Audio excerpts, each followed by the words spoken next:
जब दुनिया भर के लोग टीवी के सामने चिल्ला रहे होते हैं, फेस पेंट कर रहे होते हैं और इमोशनली टूट जाते हैं, सिर्फ इसलिए क्योंकि 11 लोग एक गेम हार गए, और तुम्हें कुछ फील ही नहीं होता। No excitement, no anger, no ये अंपायर बायस्ड है मोमेंट। और फिर लोग बोलते हैं, भाई तू इतना बोरिंग क्यों है, स्पोर्ट्स पसंद नहीं, कुछ प्रॉब्लम है क्या? सुनो, सच बोलूं, न्यूरो साइंस के हिसाब से तुम्हारा ब्रेन लिटरली थोड़ा डिफरेंट तरह से वायर्ड हो सकता है। स्टे विद मी, क्योंकि जो मैं बताने वाला हूं वो तुम्हारा स्पोर्ट्स ऑब्सेस्ड दोस्तों को देखने का नजरिया पूरा बदल देगा। सबसे पहले एक सिंपल सवाल, लोग स्पोर्ट्स को इतना सीरियसली क्यों लेते हैं? आंसर सिंपल है, हम ह्यूमंस ट्राइबल क्रीचर्स हैं। हजारों साल पहले ग्रुप का हिस्सा होना सर्वाइवल था।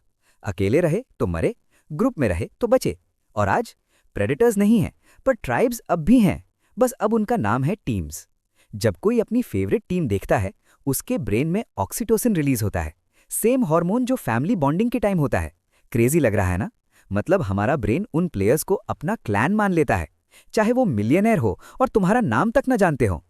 अब थोड़ा डार्क बट फैसिनेटिंग पार्ट, जब स्पोर्ट्स फैन मैच देखता है तो हर बॉल, हर गोल, हर पॉइंट पे ब्रेन में डोपामीन स्पाइक होता है। वही डोपामीन जो गैम्बलिंग के टाइम एक्टिवेट होता है। हर मोमेंट एक क्वेश्चन होता है, जीतेंगे या हारेंगे। ये अनसर्टेनिटी ही डोपामीन को एडिक्टिव बनाती है। साइकोलॉजी में इसे बोलते हैं इंटरमिटेंट रीइंफोर्समेंट। सेम सिस्टम जो स्लॉट मशीन्स को एडिक्टिव बनाता है। एफएमआरआई स्कैन्स बताते हैं कि स्पोर्ट्स देखना ब्रेन के रिवॉर्ड सेंटर्स को लाइट अप कर देता है, और जो लोग स्पोर्ट्स में इंटरेस्टेड नहीं होते, उनका डोपामीन सिस्टम वाइकेरियस कंपटीशन से ट्रिगर ही नहीं होता। और हाँ, ये जेनेटिक भी हो सकता है। यूनिवर्सिटी ऑफ शिकागो के रिसर्च के हिसाब से डोपामीन रिसेप्टर जीन्स प्रेडिक्ट कर सकते हैं कौन स्पेक्टेटर कंपटीशन को एंजॉय करेगा। एक और कॉन्सेप्ट है BIRGing, बास्किंग इन रिफ्लेक्टेड ग्लोरी। टीम जीती, वी वन, टीम हारी, दे लॉस्ट। क्या तुमने प्रोनाउन शिफ्ट को नोटिस किया? जो लोग स्पोर्ट्स ऑब्सेसिवली फॉलो नहीं करते, वो अपनी सेल्फ वर्थ एक्सटर्नल जीत हार पर डिपेंड नहीं करते। उनका सेल्फ एस्टीम ज्यादा स्टेबल होता है। वो सोचते हैं, मेरी वैल्यू किसी मैच के रिजल्ट से डिसाइड नहीं होती। अब यहाँ पे एक ट्विस्ट है, स्पोर्ट्स फैंस अक्सर एम्पैथी में ज्यादा स्ट्रांग होते हैं। वो स्ट्रेंजर्स के स्ट्रगल्स को फील करते हैं, सिर्फ इसलिए क्योंकि उन्होंने सेम जर्सी पहनी है। तो फिर नॉन स्पोर्ट्स लोग एम्पैथी क्यों नहीं फील करते? आंसर है एम्पैथी एलोकेशन। हम सबके पास इमोशनली केयर करने की लिमिटेड एनर्जी होती है। नॉन स्पोर्ट्स लोग वो एनर्जी कहीं और डालते हैं, जैसे कि in real relationships, art, music, ideas, learning, personal growth. 2021 की स्टडी के अनुसार ये मालूम चला कि लो स्पोर्ट्स इंटरेस्ट लोग ओपननेस टू एक्सपीरियंस में ज्यादा स्कोर करते हैं। उनको हाइज मिलते हैं आर्ट से, नेचर से, क्रिएटिविटी से। सेम रिवॉर्ड, बस सोर्स डिफरेंट। और हाँ, कभी कभी स्पोर्ट्स से दूर रहना डिफेंस मैकेनिज्म भी हो सकता है। हो सकता है कि स्कूल में स्पोर्ट्स कल्चर टॉक्सिक लगा हो, जिम क्लास में एम्बैरेसमेंट हुई हो, अग्रेसिव कंपेटिटिवनेस पसंद ना हो, या फिर तुम्हें जेन्युइनली बोरिंग लगता हो। दोनों वैलिड रीजन हैं। सबसे बड़ा रीजन स्पोर्ट्स फैंस और नॉन स्पोर्ट्स फैंस एक दूसरे को समझ क्यों नहीं पाते, क्योंकि उनकी मीनिंग का डिफरेंस होता है।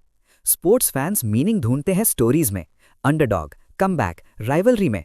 नॉन स्पोर्ट्स लोग सोचते हैं, मैं क्यों इमोशनली इन्वेस्ट करूं किसी चीज में जिसका रिजल्ट मेरे कंट्रोल में ही नहीं। और ऑनेस्टली दोनों गलत नहीं हैं, बस लाइफ को एक्सपीरियंस करने के दो अलग तरीके हैं।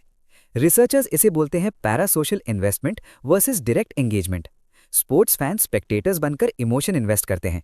नॉन स्पोर्ट्स लोग पार्टिसिपेंट्स बनना पसंद करते हैं, जहां उनकी प्रेजेंस का मतलब हो।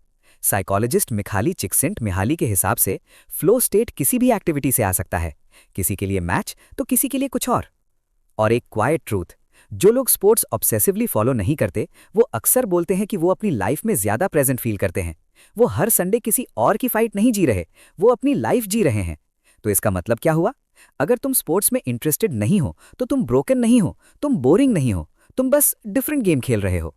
और नेक्स्ट टाइम जब कोई बोले, did you see the match, और तुम ऑनेस्टली बोले, नहीं भाई मुझे फर्क नहीं पड़ता, याद रखना तुम गलत नहीं हो, तुम बस क्राउड के साथ नहीं चल रहे, और शायद तुम्हारे गेम के स्टेक्स थोड़े ज्यादा हाई हैं। और अगर वीडियो हेल्पफुल लगा तो लाइक कर देना, चैनल को सब्सक्राइब कर देना। मिलते हैं किसी नई वीडियो में कोई रिलेटेबल टॉपिक के साथ। मैं हूं स्टिकू और ये है आपका चैनल स्टिकू। Simple lines, strong growth. धन्यवाद।